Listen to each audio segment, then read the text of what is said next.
All right, let's try this again, guys. So, first of all, for you guys that are popping in, last week we did 1 through 12 of Namor, a deep dive in the John Byrne 1999 series, and I had a blast going by memory. I bought this monthly when it came out. John, I gave a little synopsis about John Byrne being there, having some fun, some of the stuff he recycles. And it went on longer than I thought, which I was fantastic, right? So before we get into that, Rand, right here we have Dark Phoenix, because I like Kismet. I like when things seem to, there's like a zeitgeist where things seem to pop up in coincidence, or maybe not coincidence. But I found this laying in a box of the Dark Phoenix because yesterday I went to a comic book convention and I found the 1984 first print, out of print trade of Dark Phoenix by Chris Claremont and John Byrne for back in the day, right? And I got a great deal on it. You know, I think it says 15, but I think I got it. It was either $10 or $12 that I got it for. So I get home and I'm really digging these trades because now I have the Todd McFarlane Hulk trade, the Trial Galactus trade, some of the first trades that they put out in the 80s, right? So when I get home and I decide to go around and check it out, see what they've left out. They already left out the covers and things, but that's okay because it turns out this was signed by John Byrne, unknown by the seller and unknown by me as well. So that was a cool find. And I'm like, I've been talking about John Byrne a lot on this channel, and I'm planning on doing the John Byrne OMAC miniseries and Next Ben, and that was by request. So if you guys have any other John Byrne things you want me to go over, I have a ton of his stuff. Fantastic Four, Alpha Flight, indie stuff, Dark Horse stuff. I don't have that much of his Star Trek stuff anymore, so we'll do that. All right. Last week you finally pronounced it correctly, but this week you're back to normal. Well, I'm drinking my coffee, sir. I'm drinking my coffee, and maybe I will wake up because I was on spot last week with quite a few things there, a little bit, and some things I weren't. But yeah, I'm always working. I'm always tired. I'm an old man. Oh man. 2112, I do have 2112. I will pull that out and probably it ties into what's an important chapter. It makes more sense after Next Man is sort of over. You know what I mean? So yeah, I will definitely include 2112 in that. What do we have here? Excellent. Can't wait for the Next Man. Great. Okay, maybe that'll be the next one. That'll be the next one. So make sure you like this, subscribe, get into it. I've got a video where I want to show some new books, and then I'm going to be, we'll do a live stream doing a deep dive in the Next bin. Okay. Definitely give some back if you guys want to see the Next Men. I'll probably do volume 1. And yes, I do have the first appearance of Hellboy. Okay. Both of them. And that'll make more sense when we do the stream. Okay. So let's get up here. I kind of like being side by side here with this a little bit. So we have issue 13, and John Byrne is now moving on a little bit. He had the subplot with, I think they were the Mars twins, the headhunter, who Paolo pointed out in a comment that I saw this morning, that the headhunter bounty hunter that was going after Namor. They were such throwaway. Those characters and things were such throwaway characters that they didn't really stick in my mind. We got to the invaders, but he said headhunters, and he was absolutely right. If you were in the 80s, you knew that a headhunter was a corporate term for someone that goes around and, tries to find people to work for you or whatever. And then we turned around and they had the invaders come back, a lot of great things. But one of the things that they explain, and he finally gets into it, and this is a departure from part 1, right? From parts 1 through 12, if you will, right? Because one of the Mars twins is still there. They're still not so much relevant. They're still plot points.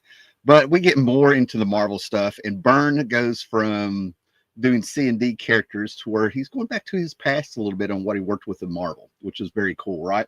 So now we get John Byrne Marvel moving forward.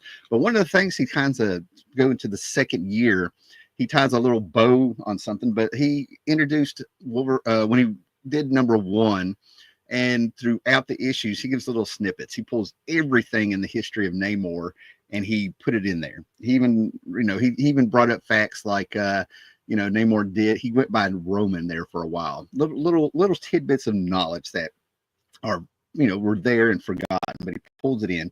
And he explained that Namor The reason sometimes he's a villain, because this guy was in a book called, Supervillain Team Up with Doctor Doom quite a bit, and sometimes he's a hero, sometimes he's out of control, and sometimes he's the most wise man you've ever seen. Is because of his biological heritage. He's half human, half Atlantean.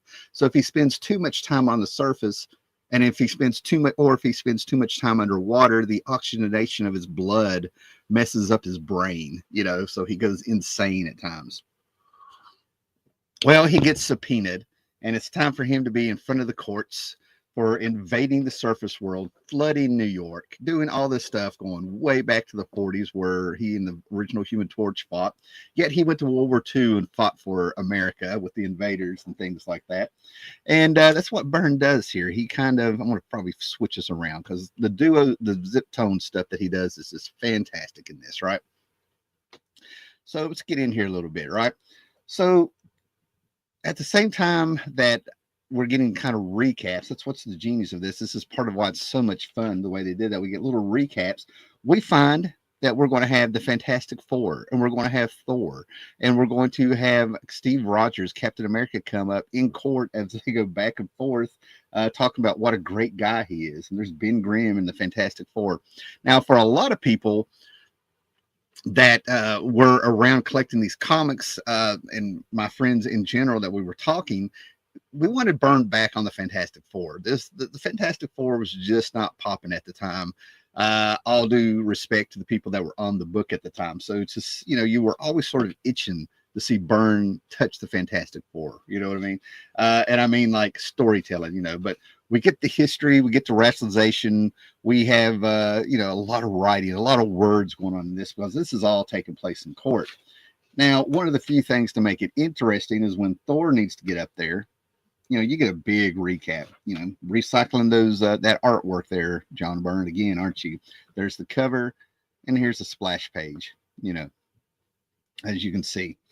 But anyway, everybody's getting up there. They're defending Namor. They're talking about their history with him, how they found him to be a great man, his World War II record, his Atlantean heritage. And then we get to Thor. And I don't know. I thought this was, I don't know. At the time, I didn't really care. I was just like, oh, come on. But the problem is when you get sworn into an American court, you put your hand on the Bible, swear to tell the truth. And this man is worshipped. He is a god upon himself, guys. So he says that if they're worried, they're like, how do we know that this is going to sink into you? He went, no. He respects Christianity. He respects the court. And if you guys, he's an honorable man. So he takes the oath.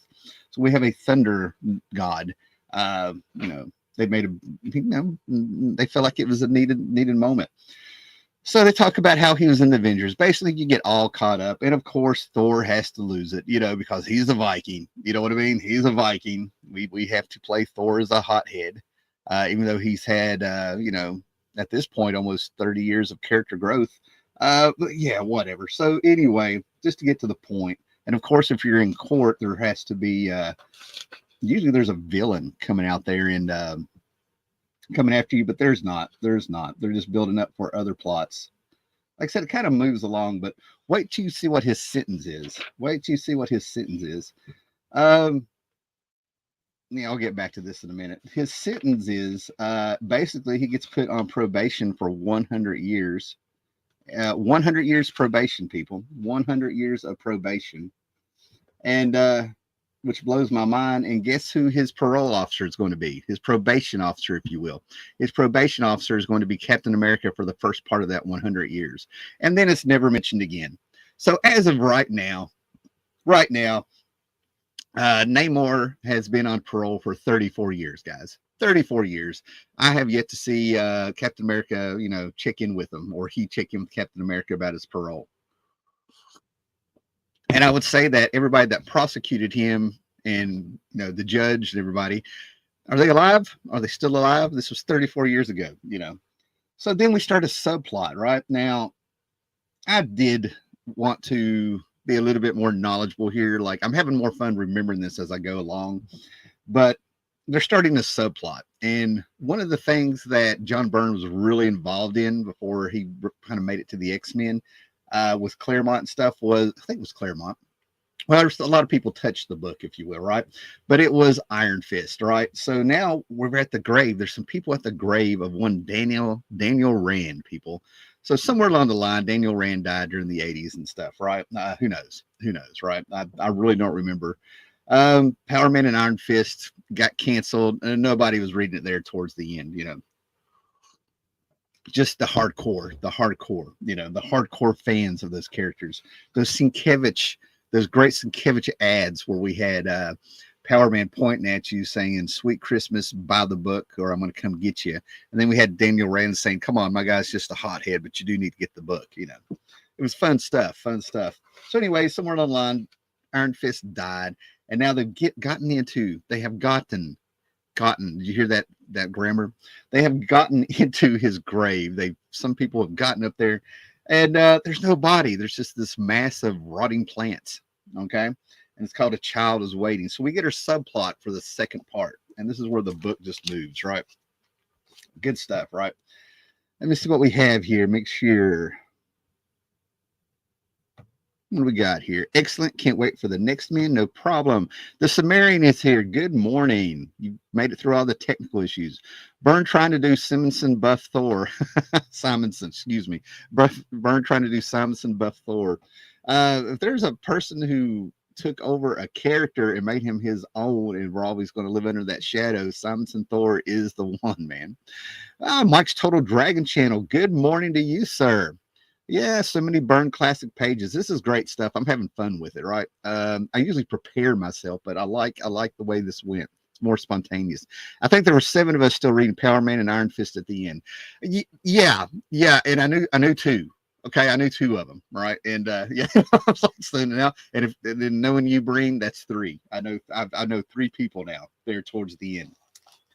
All right. I think I was out, not interested in it when they had the little kid who would turn into the superhero. You know what I mean? And I'm like, they weren't even really doing they missed a moment. That could have been like a Miracle Man or Captain Marvel, but no. Anyway, so A Child Is Waiting. So I think it's the Mars twins or something. Well, she's still around. Who knows what happened with their subplot? And we have the Griffin returning, right? And I laughed at this cover because I was like, oh, come on. He already busted the Griffin like a Bronco. You know what I mean? So I figure I was expecting to walk in here and see the Griffin sit here and Griffin come in and nuzzle him like a dog or something, which was kind of weird. But yeah, we get Byrne still doing that corporate 80s thing, even though we're going into the 90s. It's still there. He was in New York. It takes a little bit. Change takes time, right? And check out this shot of, look at that, all suave, debonair. Look at that. Yeah, in the meeting, he was having a lot of fun with this, right? So I think we've gone out of our Superman phase and we're going into our Travolta phase or something. Maybe Richard Gere. I don't know, man. But we're getting a sultry little Submariner there, right? A lot of subplots. We're dealing with the wealthy now. These houses. Byrne was so versatile; he could draw anything. We get some little kid here, playing in his Spider-Man shirt, playing with his action figures. Everybody's worried about this little kid for some reason. And then all of a sudden we have Lady Dorma pop up. Now we're getting into the women in Namor's life. That's his first wife. And in walks Danny Rand, Misty Knight. Who is that? What was his girlfriend's name or whatever?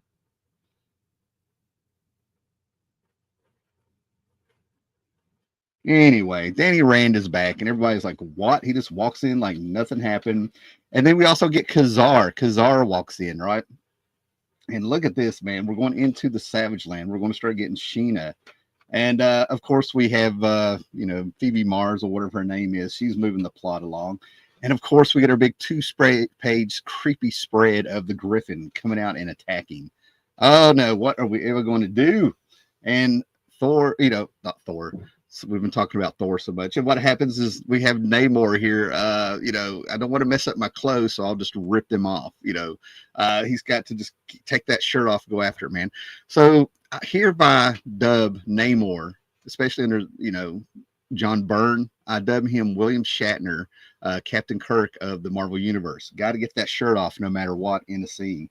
and he smacks him and he puts him a la Tarzan. I mean, I'm feeling some Tarzan here. Tarzan fighting a lion, if you will. Puts him in a bear hug, and there's a fight ensues. But I think this is where he just smacks him on the nose, and he rides him. He's got to bust him all over again, you know. And it turns out they were just playing, I think, or whatever. Yeah, they were just playing. He smells them, remembers them, starts licking on them. Remember, this used to be a man, and all for not of a woman. It was beauty that killed the beast. If you consider this Mars chick a beauty, I feel a lot of Jamie Lee Curtis with her now that I'm looking at this. And of course, we're going to go into the Savage Land to look for something, for whatever, to move the plot along. And that takes us into the Savage Land. Now we're cooking. Now we are into the series. We've tied a bow on the first year. We have had a little bit of action. We've gotten the band back together. We've got our mystery. We've had our guest stars. And now we're getting into the meat of the matter. Savage Land, where Byrne and John Byrne and Chris Claremont took the X-Men into Iron Fist. And like I said, there's going to be a mystery villain that pops up. And of course, we are snowblind. Okay. For you guys that read John Byrne's Alpha Flight, I was like, oh no, he's not doing it again. Are we going to get another snowblind? Is he going to run into the Watchmen down there in the Antarctic and stuff, right? And he's remembering things, and he gets on the land ship. He's telling the story in flashback. We have Spitfire, who is still gray, a la Emmylou Harris, and is still, young again with that gray hair. We got the mystery of his first wife reappearing. There's things going on in Atlantis in flashback that people are remembering. People are just plotting against Namor. Captain America, because he is his probation officer.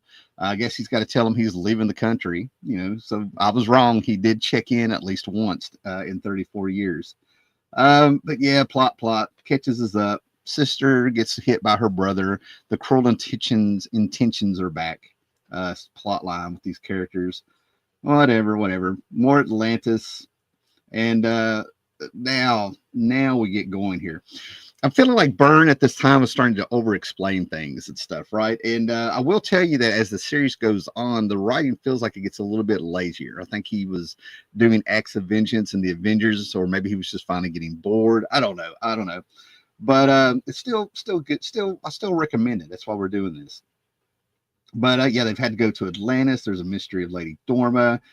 And somehow, he finally makes it to the Savage Land. And once we're there, Byrne is back. I did have flashbacks of some X-Men at the time because they had classic X-Men going on, and in those reprints of classic X-Men, I got to read the Savage Land story just a few years before this, right? And of course, he's riding the Griffin around because he has a pet. And what do we have to hook us for the next issue? We have unto a fist of iron to the head, and it's Daniel Rand proper. Oh my God! Out in the desert, he just KO'd. And with a sucker punch, Namor. And I got to tell you, that's where I actually was suspicious. It wasn't so much that I knew, I'm remembering this now. It's not so much that I thought I had a real handle on Iron Fist. It's just that I remembered Danny being an honorable man. You know what I mean? And I was like, oh, he's under somebody's control, or that's not really him, or whatever. But I was hooked. I had to know the mystery. Okay. And Fist of Doom. I got two of these. The Fist of Iron, Fist of Stone, double cross, but there's one here somewhere that one of these stories is titled Unto a Fist of Iron. It's probably later on in the series, like Unto a Thing of Iron. And I thought that was one of the most poetic things I had ever read at the time. So we get this fantastic cover. And man, I just had to have it, right? Like, even if I wasn't collecting this series, a cover like that, I would definitely get. I mean, sometimes you got to slow down and just take this in. And I also started noticing Byrne's artwork starting to change again, right? With the duo zip stuff that was going on, we were getting blocky, harsh colors and things like that. And what do we got here? Oh, wow. You guys are all over it. We'll just take our time here. We'll just take our time. Like I said, I'm doing this by memory, which allows us to zip through. Captain Hero, yes, that's where I dipped out. Now, I wasn't buying the book regularly, but it was like a guy named Mike Kestner. God, I think there was a guy named Rodney. Of course, there's a guy named Robbie that I mentioned over the years. There's 3 or 4 people out there and around, and everybody seems like they had, like, I don't know what it was, issue 50 with a red cover. And it seems like there's 4 or 5 issues that everybody had in their collection spread out there. But the Captain Hero stuff, I was definitely out. That's where I definitely never looked back. Dial H for hero, hire. Dial H hero for hire. Good stuff, Breen. Yes, Byrne took over Spider-Man in '98, and it still looked like it was in the '80s. Love the inking in the book. Yeah, it's the artwork is great. I mean, it's a highly underrated book. I'm just saying that as we go along, some of the writing felt like it started getting a little bit contrived there, but that's because I'm doing this. I've kept the series. I felt like it was enough to do a show on. So there we go. And we got here, John Byrne did X-Men, The Hidden Years. Oh, I've got that. I have I think 20 issues of that. It was actually because of that series getting canceled that he's never went back. He left Marvel and never looked back. Yeah, there's a story behind that one. Enjoyed The Hidden Years also. Yes, I have those. Yeah, that's good stuff, right? So let's get into this, right? So I'm hooked, right? I'm 17 years old. I'm hooked. I feel like Infinity Gauntlet was going on also. Anyway, it felt like there was when Byrne got back to Marvel and Jen Shooter had left, some of the books kind of dipped, in my opinion, right? But then all of a sudden, Byrne comes in here, and I was buying everything Byrne. Jim Starlin came back. George Perez was working at Marvel and DC. So, and then they were coming out with like Quasar #1, Ghost Rider #1, She-Hulk #1. There was definitely, like, going into the 90s, there was a resurgence. And at the time, I'm going to go ahead and tell you guys, I was listening to Faith No More. Faith No More. I thought that was going to be the band that was going to take us into the 90s. I thought that was the one. I thought that was them. I didn't care. They reminded me of the Red Hot Chili Peppers. But I was like, but you know, they had the keyboard. The keyboard set them apart. So I was listening to Epic It a lot. Oh man, Woodpeckers from Mars. I love that. You know, things like that. I was all over that cassette. Anyway, so we get Shanna the She-Devil, man, guys. We get our Jungle Girl, man, guys. You know, and you know, throw it out there, man. But like when it comes to like primitive stuff, going out into the jungle, Tarzan, savage stuff, Kazar, what be it, you got to love the Jungle Girls, man. All right, I mean, it's a tradition. It's now at this point, it is a tradition. The Jungle Girls. I mean, we even had our TV show in the '50s that we got to watch. But anyway, you know, a lot of legs.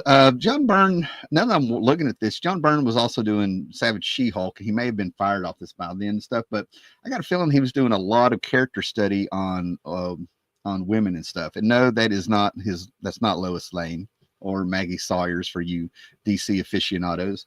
But I'm seeing there's like a lot of women figures, a lot of fashion, you know.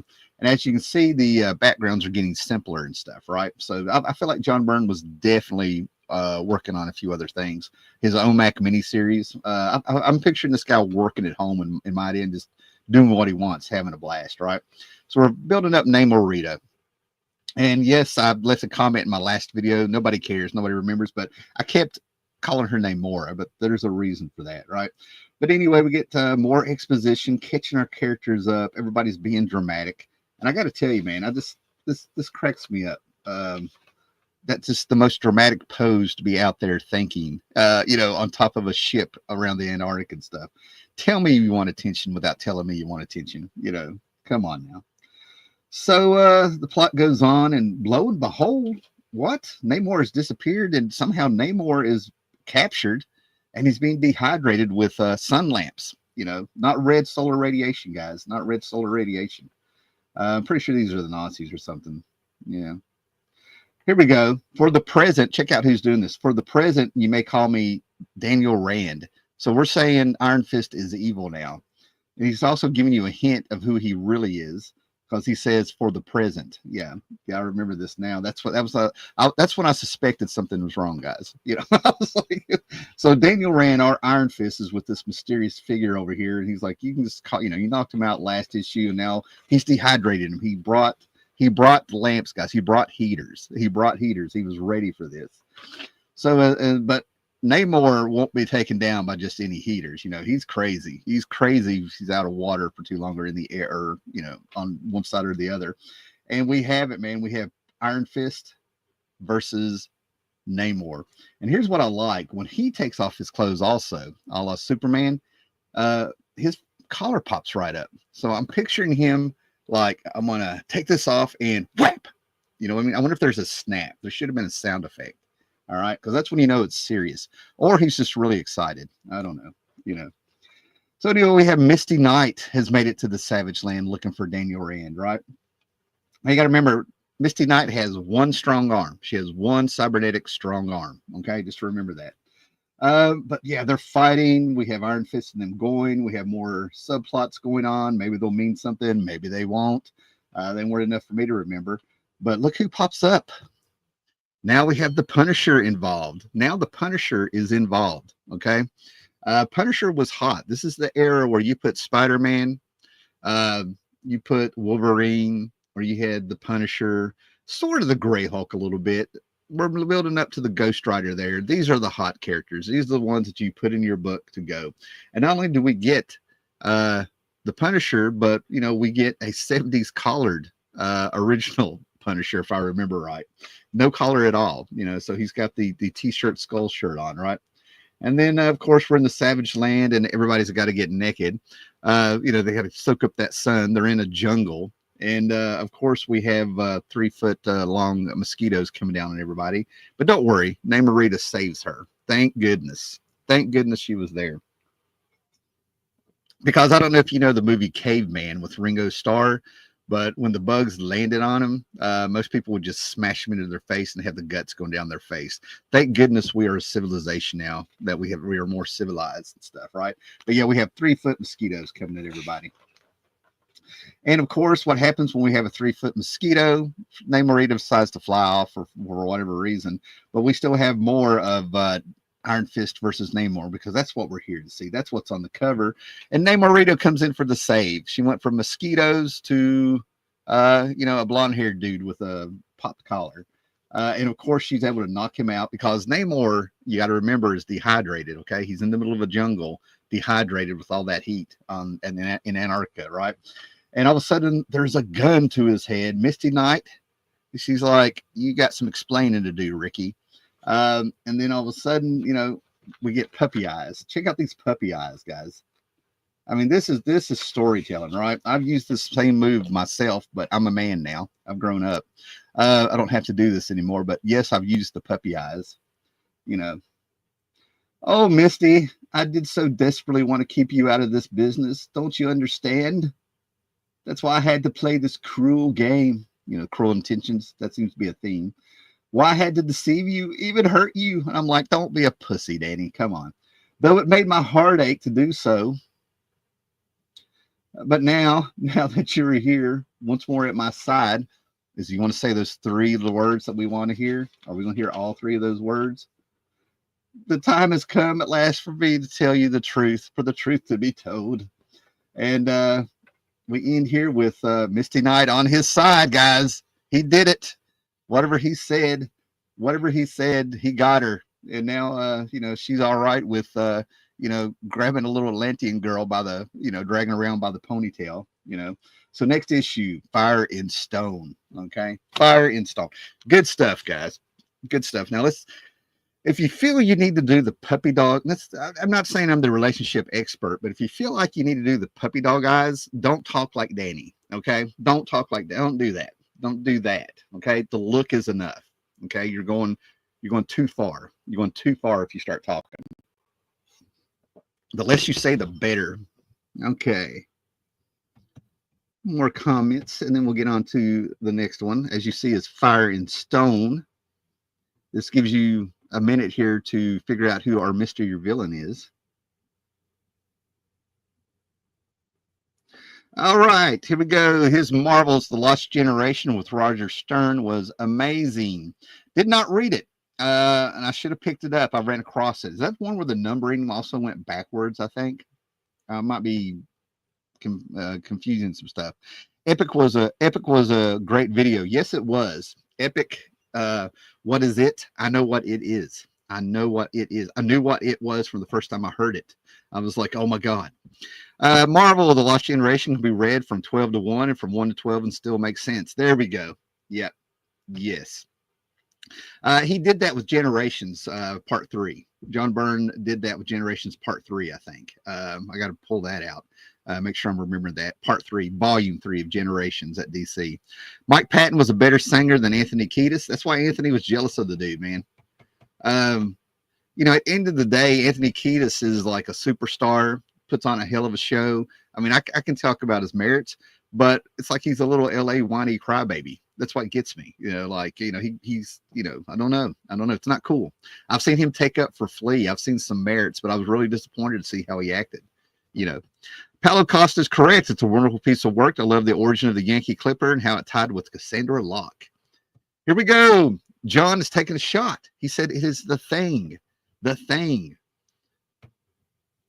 Afro SF has said it's the Super Scroll. All right, guys, let's see who is right. Let's see what is going on. All right, but I was hooked, guys. I remember just being hooked with this. Well, crap, look at that. Super Scroll it is, right? How dare I you know, ruin a 33-year-old book, you know. But the cool thing about John Byrne, and I've talked about this over the years in videos several times, is that it was always cool that it used to be if you followed a creator, they would have a character or some kind of subplot that you could follow them through their work, and they would always bring back, right? Even though the Super Scroll doesn't have his own book, you could go from John Byrne's Fantastic Four, where something happened to the Super Scroll. Then he was on Alpha Flight, and that continued the Super Scroll story with flashback. And then I think he popped up somewhere else. Maybe he did, maybe he didn't. And then all of a sudden we get some resolution here in Namor, what John Byrne is writing, right? So he's always had the story going on. Another character that just pops in my head that does that is Mantis with Steve Englehart. He's actually come up with versions of that character at other other companies where people with a wink and a nod knew it was Mantis. You've got one called Demon Slayer who popped up. Well, I got to be real careful here because he was Night Slayer, Demon Slayer, something else. I'll have to look him up. He was in the Defenders. There's a DC Marvel thing going on with that character. But anyway, I digress. We're here to talk about John Byrne Namor, right? So anyway, being a John Byrne fanatic, this is one of those times where I was having a really good time figuring things out just by the cover. This is where I actually felt like I was knowledgeable on comics, right? Things were coming together, gelling together. I'd read enough John Byrne by this time to be like, he's doing the Super Scroll again. And I'm just sitting there yelling this out into the spinner rack, and nobody knows what I'm talking about. No, that didn't happen. That part didn't happen. I'd wished it did, you know. So anyway, we get in here and we get more corporate offices here. And John Byrne, it's written and drawn by John Byrne, you know what I mean? And he's sitting here, and here's Kazar. Kazar's in front of the United Nations. That's why Shanna. Oh, look. Oh God, what is the? Oh God, it's right on the tip of my tongue. Anyway, daggone it. Anyway, I can't remember. Believe it or not, I feel like stopping right here because I know the freaking saber-toothed tiger's name. Good God. Anyway. Imagine being at the United Nations, and of course you've got to come in like this, swinging like Tarzan on a curtain. No, it's not a curtain. He's swinging in on a fire hose, which means he's busted some glass and pulled out the hose so he could swing down, you know, into the United Nations to speak to them. You know, he's got to make an impact, you know. I mean, I could just imagine that in the Savage Land, it probably has a population of like, you know, 2,000. I don't know, all those little tribes and stuff. Oh, my goodness. What is the freaking cat's name, man? Zabu. Yes. Anyway, we got to have a reason for Kazar not to be in the Savage Land helping Namor. So, you know, our Iron Fist has just captured everybody. Misty Knight has gone to the dark side. And thank goodness Shanna is there. Shanna was there. And we get a sexy leg shot and some more leg. It doesn't matter. Seems like they're all long-legged in this one. These long-legged gingers, redheads. You know, I think Byrne's got a type. But anyway, we go on, and I mean, look at this, man. Look at this. That is shades of Bill Sienkiewicz doing Power Man there with those ads I was talking about. Except now it's Power Man looking at you like I'm talking to you, talking to the reader. He's yelling at him, telling them things. Who knows why he's there? But we'll get on here, and of course, the Griffin comes back. The Griffin's been out hunting. I mean, like, he's just loving the savage land. He has found his home, and he's just a snuggly bug. This is like a tabby cat, guys. He has turned into a winged tabby cat, and that's how she found him. She had him follow the scent, you know, or whatever, to help everybody, and they finally break free from the cage that was in the ground. New York, New York, whatever, whatever. Bad guy being bad guy, you know, murder, probably. Revolt. Like I said, we're just zipping through here, guys. Zipping through here because we're trying to get to the end to see what is going on. And it is finally revealed that our Daniel Rand, after just making everybody feel stupid and saying I'm done with this charade and stuff, turns out to be the Super Scroll. And talk about a money shot, man. This shot, Byrne went all out, at least on the figure drawing. He's getting a little lazy on the backgrounds. But yeah, we've got Super Scroll back. Look at that.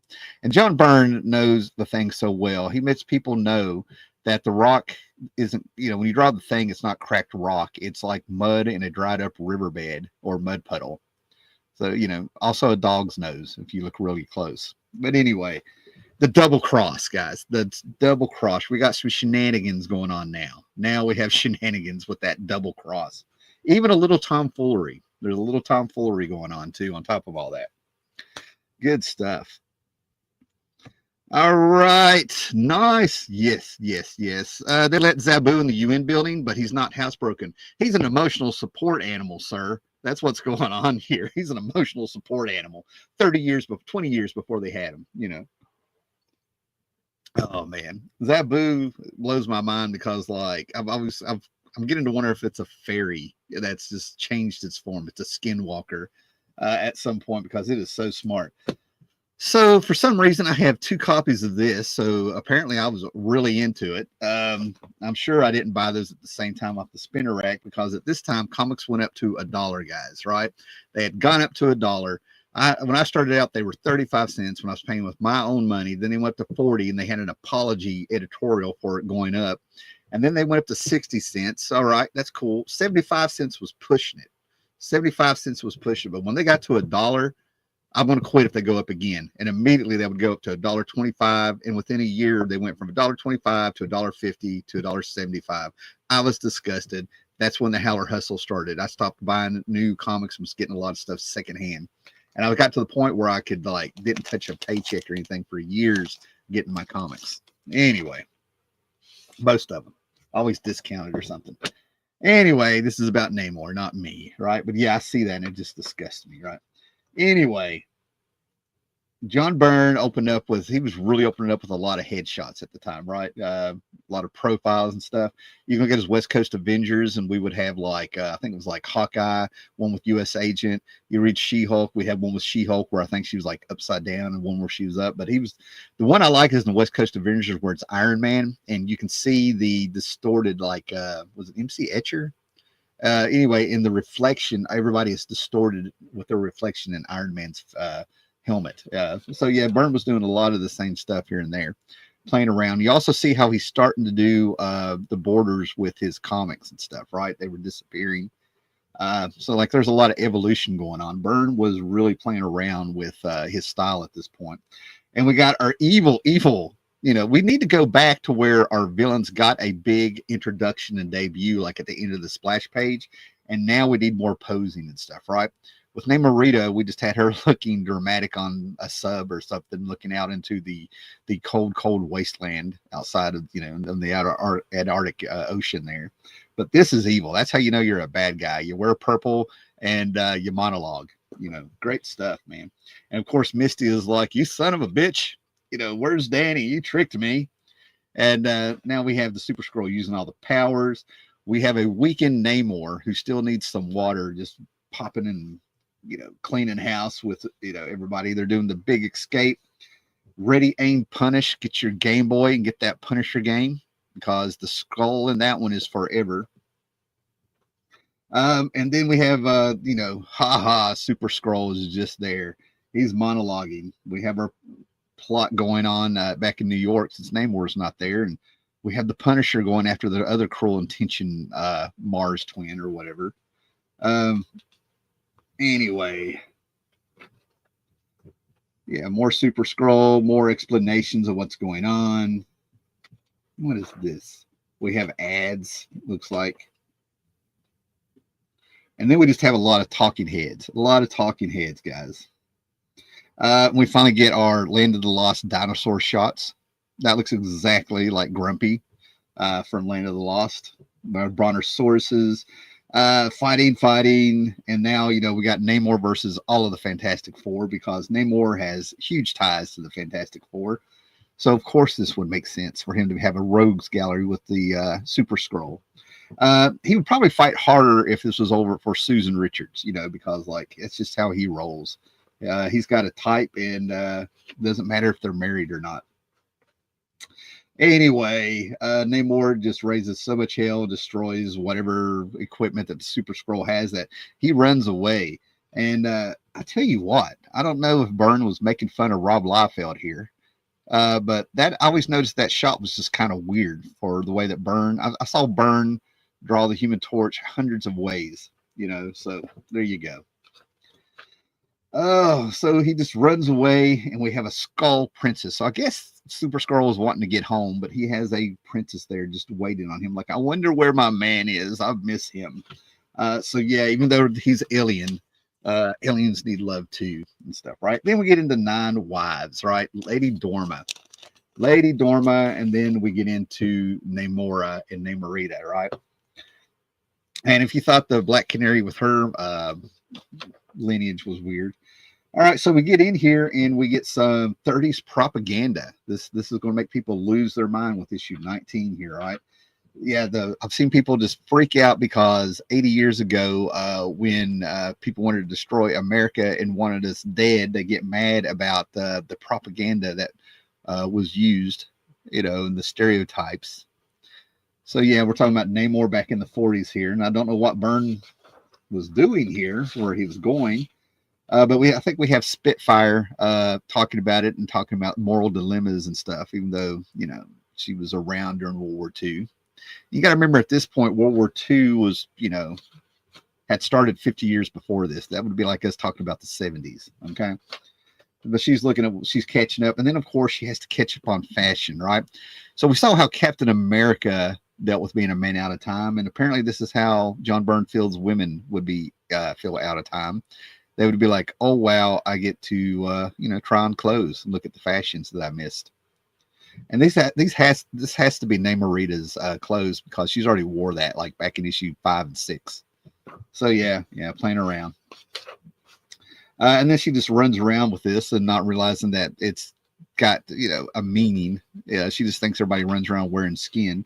Yeah. So who knows? Anyway, we move on with the Savage Land. Let's get to the point here. And once again, Byrne is playing around with the way he's inking and things in this, especially with this page. We're starting to get like thicker and thicker lines, harsher, a lot of angles and things going on here. More ads. So let's just get to the point. We got this Punisher thing getting dragged out. You talk about milking it. But anyway, if you like Punisher, he's here. The problem with these cameos is that it doesn't really do anything to move the plot along, and there's no stakes with the characters, and they're not going to die in someone else's book. So we finally get to the point of it, and we find out that they've been playing around with cloning, I believe. They're cloning people, and that's why we have all these Lady Dormas. He's like, how is my wife back? So they're talking about the scientists doing things they shouldn't have been doing. And as you can see, this is what I was talking about with the writing getting a little bit hokey. Talking heads, a lot of exposition. Even I'm just not into that. But basically what Byrne has done, if you go back and look at World of Krypton that he did at DC, he's taken a little bit of a plot point that started all the wars and stuff on Krypton thousands of years ago about clone rights and cloning and stuff, right? So he's going back to the well a little bit. And the whole point of this cloning things is that he's finding out that Namorita is actually a clone herself. That's the whole point of this. They're setting up Namorita's origin, if you will. And basically, Namora of the 50s, I believe, is when she popped up in comics. Is she didn't have a daughter. She's just a clone of her, right? You think Wonder Woman and Wonder Girl gave you a headache. Yeah. So I skipped over a lot of this, if you will, just to get back to the point, right? I mean, I read it. I was like, what is he doing? And it's a lot of like dealing with emotions, finding out that she's a clone and not her mother. And at this point, I felt like Byrne was just sort of out of the game just a touch because the Punisher apparently killed her brother, I think, or something. And this is the funeral looking at him, and she starts laughing at him. I thought she was going to spit on him. But we get a page of nothing but the same panel. Now, I'm fine with that. That happens in a lot of indie books, and I've seen it before. But when you compare it with how Byrne was just sort of churning this out now, she's identifying the body. She's in the morgue, and she's all happy. And so the Punisher goes to her and says, we have business to finish, right? Anyway, that is not Swamp Thing. We're bringing in the Plant Man, right? Now we have another villain popping up. The Super Skrull ran away, I think. And because, he's not going to get home and his little woman is waiting on him. So, of course, we have to go into the Plant Man. Now, I don't know if you guys watch Doctor Who, but there's an episode with Tom Baker. I almost want to say the episode storyline had something to do with seeds of doom or something, right? But for some reason, this made me feel like a Doctor Doom episode from this Doctor Who episode with Tom Baker from the 70s where, the plant creatures were everywhere. I mean, it just feels like it. Feels very 70s. And yeah, we still got more Atlantis stuff, flashback stuff. This dude is just talking about when you were a kid and how your mom was, and more of the cloning. You get more history. Now, this was the stuff I was digging into, right? I would pay attention to all this. Some of it's revised, some of it is right there. But when it comes to like a lot of those Golden Age stories of the Submariner and stuff like that, you got high points. From what I read, you got high points. There's a lot of filling you could do. So anyway, we get her, we learn about Namora, what happened to her little history. And they're just floating around, swimming around the sea. And they just finally get to the point. And I love how this feels so old school. This feels like, these layouts feel like the 60s and the 70s to me, right? Even the colors, the way the colors are, the way Byrne's playing around with, designs on the Atlantean labs and everything like that. Is that what happened?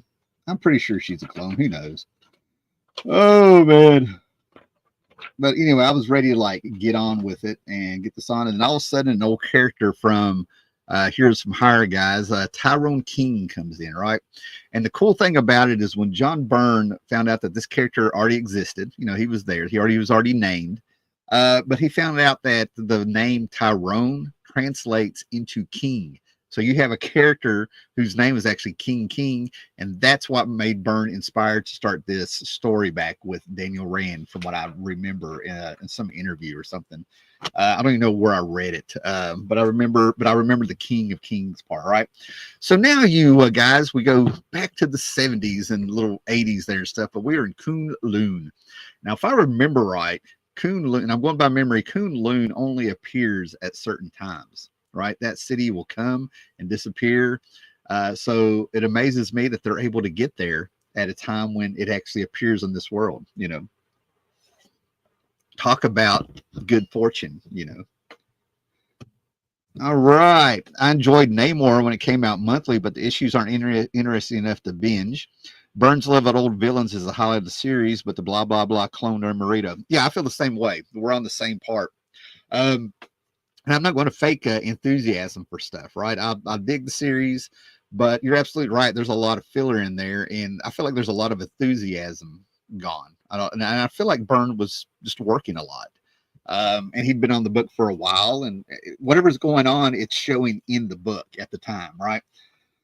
So at this point, and I'm pretty sure I'm kind of right because Byrne keeps writing the book after issue 25 here, but Jay Lee comes in and has another artist drawing on it, right? So, yeah, I think Byrne probably did everything he wanted to do with Namor, everything he wanted to touch on his history and have a little bit of fun and go back. But I feel like Byrne was done. I really do, right? But like I said, he's delivering on the art But like I said, there's a lot of stuff to read that's really not that interesting. I mean, I will read all day if you have something interesting to say, but like I said, we're getting bubbles. We have a rock explode and we get a page of bubbles, right?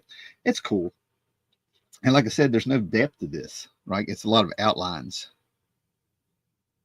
So, like I said, it's a lot. At this point, we get our gills. We get to see Namor's gills. He's doing little things to keep it interesting and stuff. So at this point, we're probably going to be flying through these issues because, like I said, it's about a bunch of pointing, a bunch of talking, a bunch of stuff that's just not getting said over and over. And of course, he's got to feel bad of thinking about Lady Dormer. Maybe that was his mother. Is it his mother that I'm thinking of, or is it his bride? You guys help me out here. I'm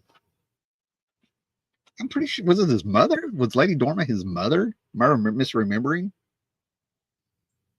Who knows? I'm overthinking it. Anyway, moving on. I'm pretty sure it was his wife. It had to be his wife. I can't be misremembering that bad.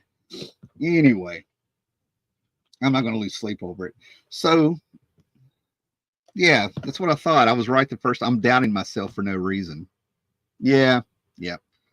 Anyway, see, that's what happens when you read something that's really bland. It literally starts turning your mind to mush. And I'm not being cruel to this, but you're seeing the same thing I'm seeing, and I can point out a few things, right?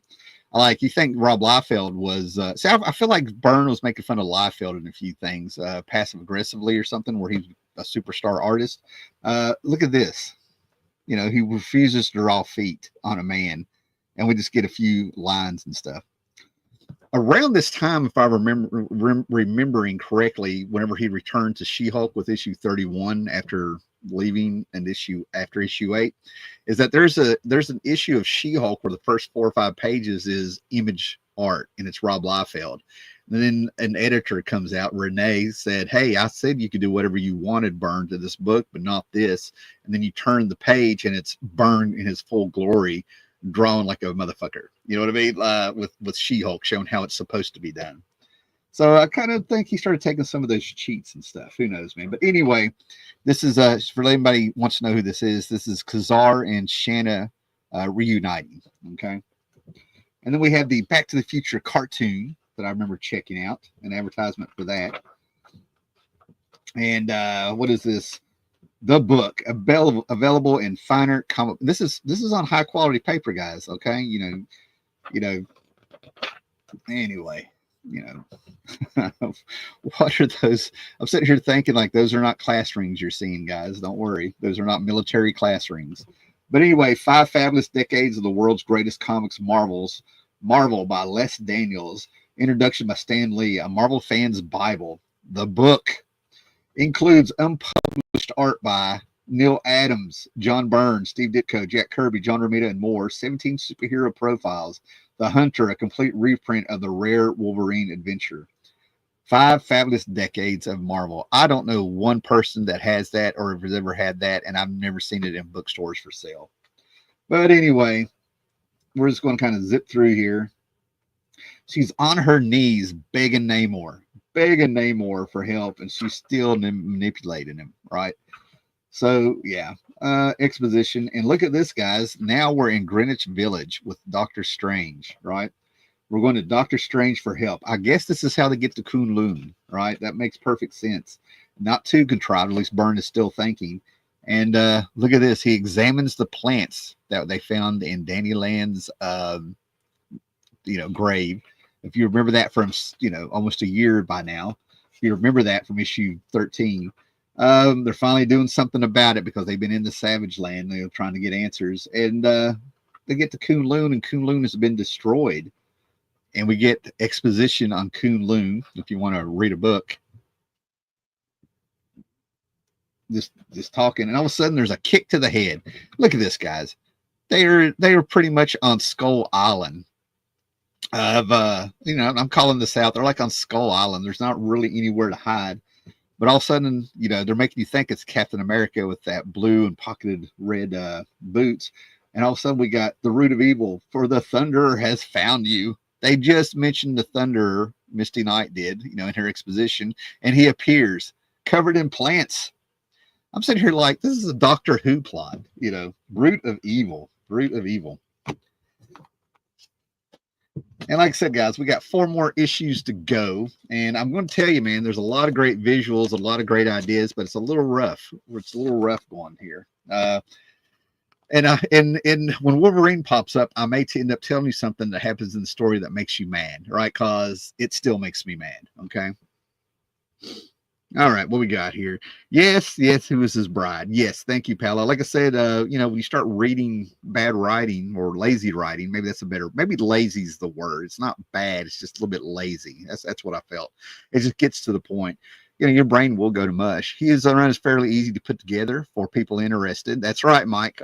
And I recommend this. I mean, this is a fun series, despite the writing going a little lazy there towards the end.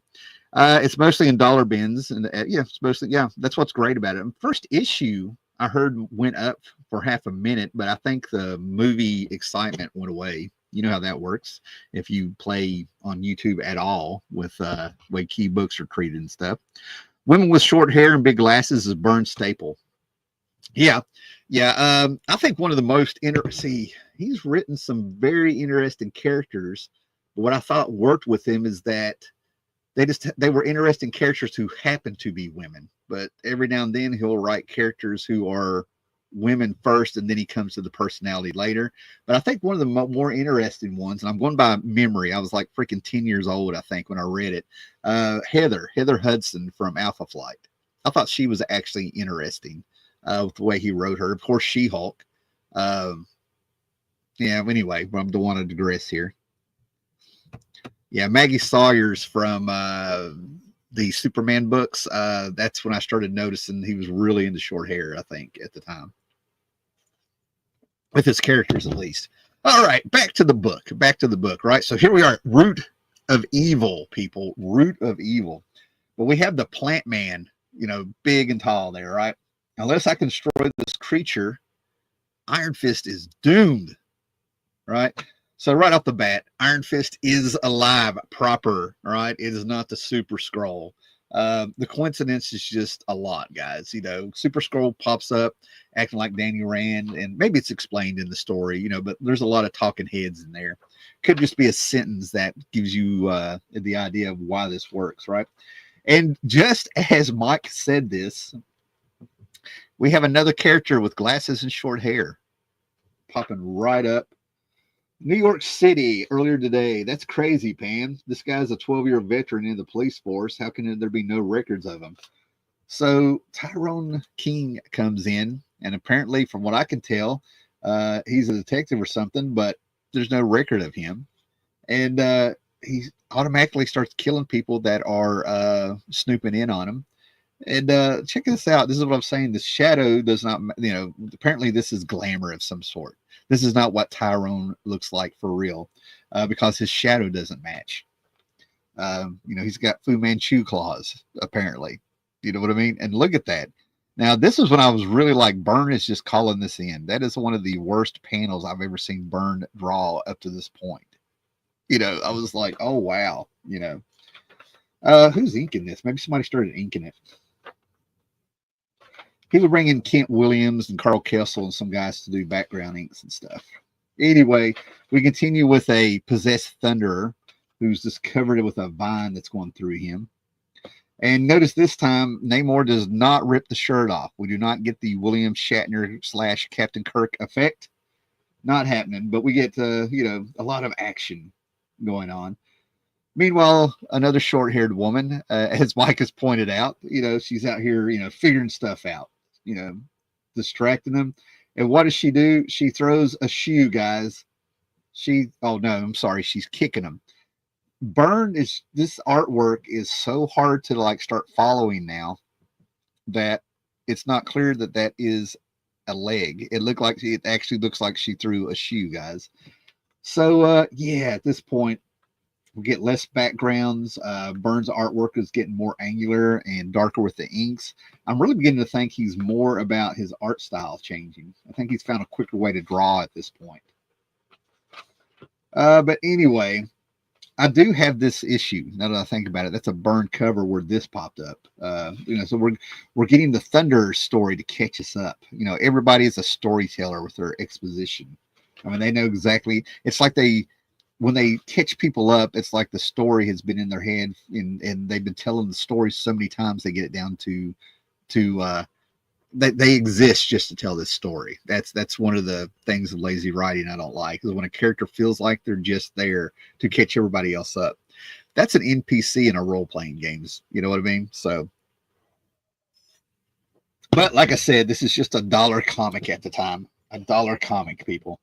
So anyway, now we got Misty Knight here, and she's in costume, guys. She is in costume. She's in her gladiator, kung fu costume, plant creatures, and then all of a sudden, Namor comes upon a lot of people encased here, and I was like, this is World of Krypton all over again, except in the Savage Land. These people are all being held prisoner. Some are being eaten. They've been there a long time, dying. And there's more plant creatures, and they find Iron Fist in one of these pods, slowly being digested, apparently, right? And lo and behold, it's the Plant Man in New York doing some of this. I guess it's in New York. At the moment, literally a world away. That's right, they're in Kunlun. Sorry, they're in Kunlun, and this guy is in, I guess, New York. And look who the Plant Man has captured. A naked Wolverine. We have a naked Wolverine with them vines hugging, So thank goodness he has a healing factor, because that has to be uncomfortable. I mean, look at that face. That is the face of a man who's like, oh, my nuts, I feel like that was intentional, man. Okay.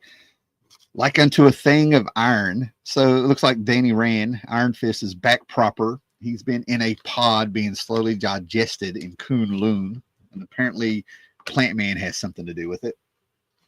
Does anybody even remember Plant Man? I mean, really? I mean, and that's not a slam. I mean, you can do things with. That's what I like about some of this era of Byrne. He's bringing in CD list characters and characters that haven't been used, so you can have stakes and do things with them. Now, this is pretty good. This caught my eye, right? So we're back to some real storytelling here, right? Byrne looks like he's putting a little bit of time in this. This is fantastic, right? Byrne saved it, in my opinion, with the art in this one. And here's probably why Bob Wiacek has come in to do the inking. That's fantastic. Yeah. Carl Kessel, Terry Austin, Bob Wiacek, a little bit of Kent Williams helping out with the backgrounds and stuff. Byrne definitely has some people that enhances his art, but this is fantastic. I love this. Yeah, I love some of this art. And now we slow down a little bit and we get caught up with how this happened. We got Iron Power Man popping up in a flashback. The Thunderer, I guess that's who that is. Nothing like diving into the water, with your all your gear on there. And now we're caught up. He's waking up. Iron Man's going to get him out, because these plant creatures are you're not touching anybody. So all the population of Kunlun apparently has been taken by the plant creatures and placed in these pods and stuff, right? So fighting ensues. Of course, there's going to be about that. It's going to look dire, like, we don't know what we're going to do. So now we got CEO women using a few moves here. That must be Spitfire, I guess. Finally, that Mars girl is going to, it's gone from Cruel Intentions to Mean Girls. More Namorita. I mean, we get a lot of TNA in this, guys. So now we get back to it. Misty, of course, saves herself, apparently. She's just fighting away with her robotic arm. She's like, come on, Danny. I love you. I've been looking for you. And, of course, what snaps Danny Rand out of it? She's grabbed by another plant creature. She's screaming for Danny to help. And the power of love comes out. And he's reborn, guys. He is reborn. He is out of the womb, trying to get into another womb. That's nothing like money or a piece of ass to motivate you guys. Come on now. So anyway, we got Iron Fist just going at it, and you know, for a lot of John Byrne Power Man fans back in the day, I would imagine this was like very exciting for them to see Byrne finally drawing Danny properly. You know, doing his kung fu, guys, getting that, you know, Iron Fist ready to go. You know, left-handed punch will get you every time, and of course, after he's done what he needs to do, he passes out, and she's screaming, "Danny!" And of course, who's coming? Wolverine. This would have been a perfect place, in my opinion, for John Byrne to do some kind of homage to his famous panel of Wolverine down in the sewer underneath the Hellfire Club. You know what I'm talking about. That would have been the perfect place to do a little bit of an homage to that, with him covered in plants and in the greenery with the cobblestones below him. The Green War is coming, guys. We're getting, John Byrne's about to hit a little bit of an environmental phase here a little bit. All right, so this is what everybody's been getting. You know, if you want sales, you have the Punisher, which he didn't put on the cover. Around the same time, if I remember right, he's got a She-Hulk cover where front and center is Wolverine, Spider-Man, and a headband wearing M60 carrying Punisher on the cover. And then at the bottom of it, you have the She-Hulk pushing the cover up, saying these guys aren't in the book.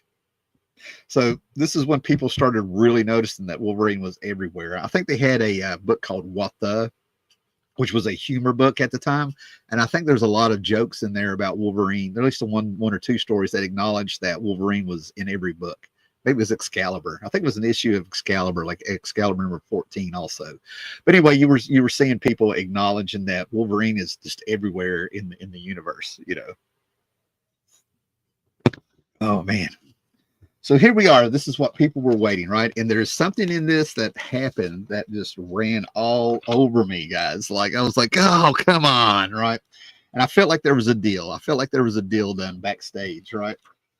So, you know, we get our Doctor Strange cameo because, you know, this is, you know, a shared universe. You know, they want to remind us of that. Apparently, Doctor Strange is holding the portal open, and now Kunlun and the plants of the Plant Man are trying to escape into the world. So we got Doctor Strange having to be the Sorcerer Supreme. Let's just get this going here, right? Doctor Strange talking to the girls, more talking heads. What's going on in Kunlun? Who's behind this? What's going on with Danny? You know, so apparently everybody's back in the real world. The Plant Man is walking around without a costume, which is good. Because seriously, his costume was just like, I'm trying to think, he would look like something that should have been a mascot for green beans or something, is what he looked like. So that was a good call to get rid of the costume, man. Yeah, Doctor Strange. Tyrone Power shown that he has power now. Now, if you saw Deadpool versus Wolverine, or if you read Grant Morrison's New X-Men, you know about Cassandra and the way that she can put her fingers into people and play around with her head, and the fingers come out. You can see her fingers under the skin moving around. That wasn't a new thing. You know, it was going on in this book, and I'm sure before that it was going on elsewhere. But we're seeing Tyrone King is not Tyrone King. We're like, oh no, who is this? So, guys, your satisfaction on the artwork and the storytelling, it's up to you. It's up to you whether you like this or not, right? But I was not digging the new style, and it's fine with you. A lot of silhouettes coming in here. A naked Wolverine. All right, now I want you to picture this, guys, right? And maybe this is where I got the idea, but I joke around with my wife that if anybody ever, like, broke into our house, and I'm totally joking here, right? I would dive over the stair or a little rail down over the steps, and I would be like naked falling on somebody, right?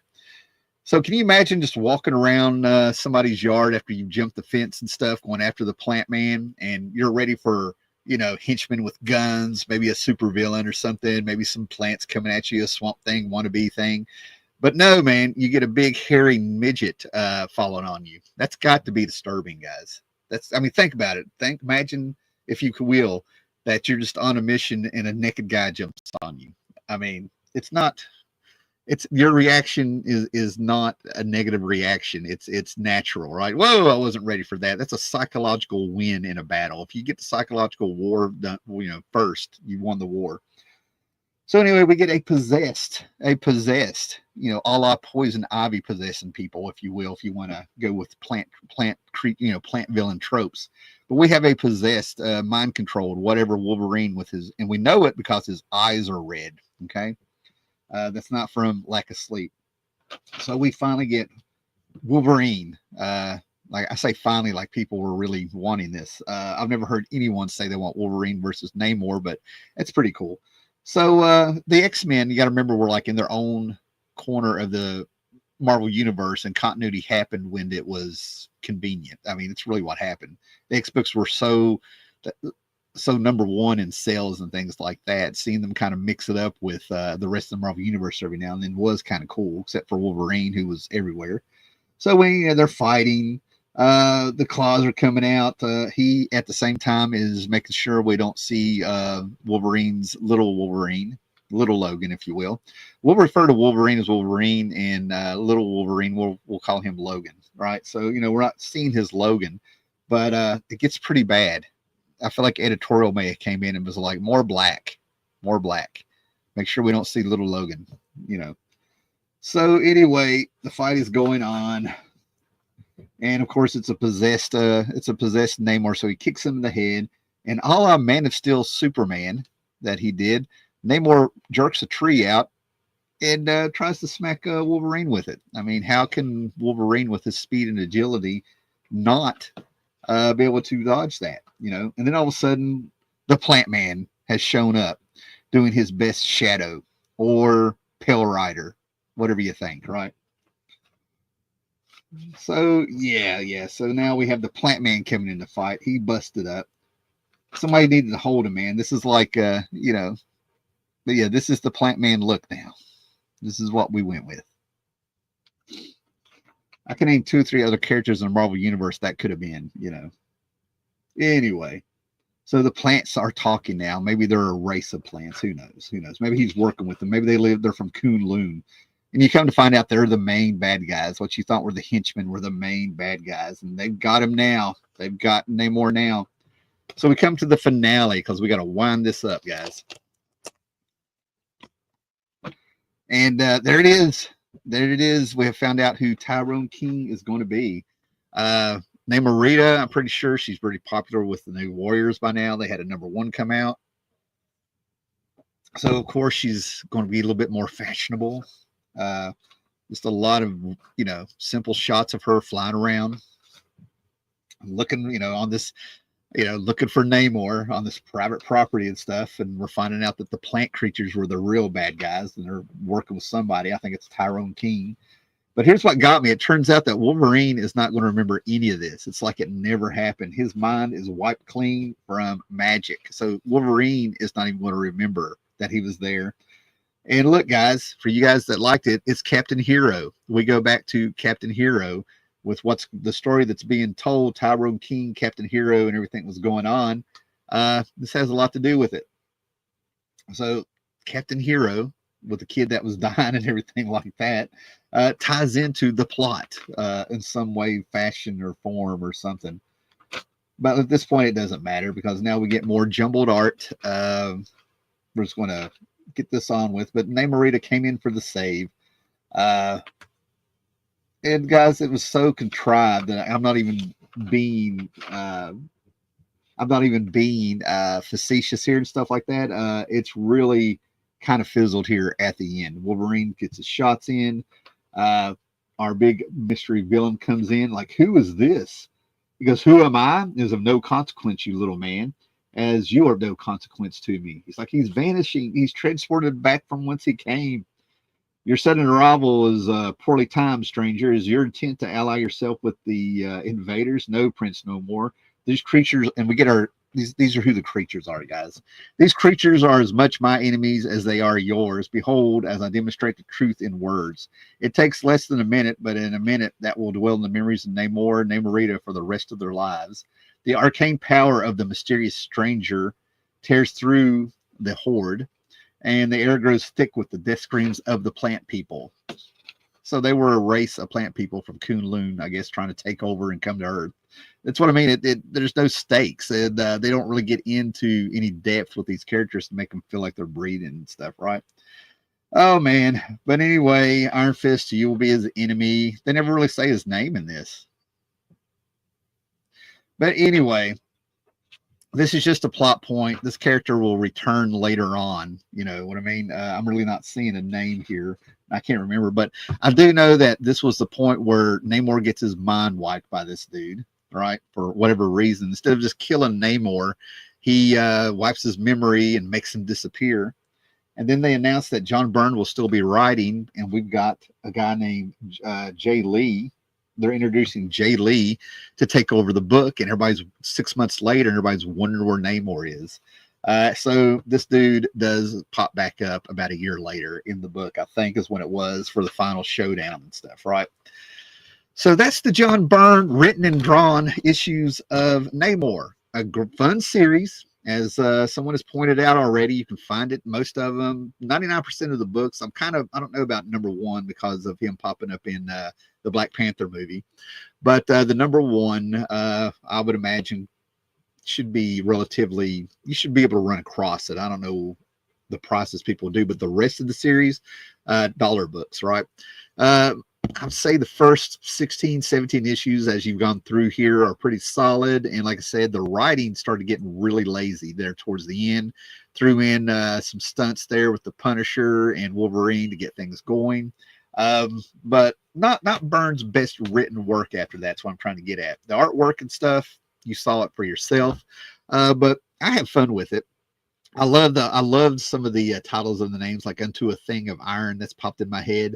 And it was just kind of fun at the time to see these characters come back. This is before, you were having everybody, the last couple of years, people really kind of reached the bottom of the barrel trying to do things with characters to make their own. It was still kind of fresh at the time to see some of these characters come back. They haven't been overexposed, if you will. I mean, think about it. We live in a time where we had an Iron Fist television show. And nobody talks about it. You know what I mean? Like the stuff became mediocre, I guess. Okay, guys. So make sure you're subscribed. Thumbs it up. And like I said, I joked around quite a bit through this and everything like that, but I had a feeling, when they had the Invaders come back with issue 10, 11, 12, the last issue, and sprinkled through there.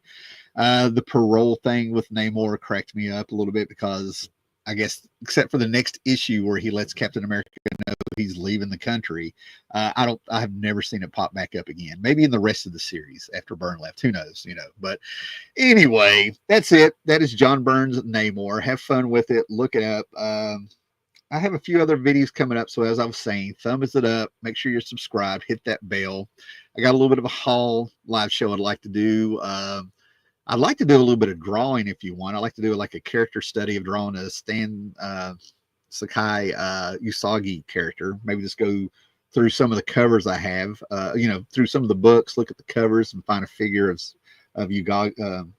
Yojimbo that catches my eye. Anyway, there's things I'd like to do. So thanks for spending Sunday morning with me. And like I said, get you some John Byrne books, good stuff. All right. Later. Be excellent to each other and read your comics.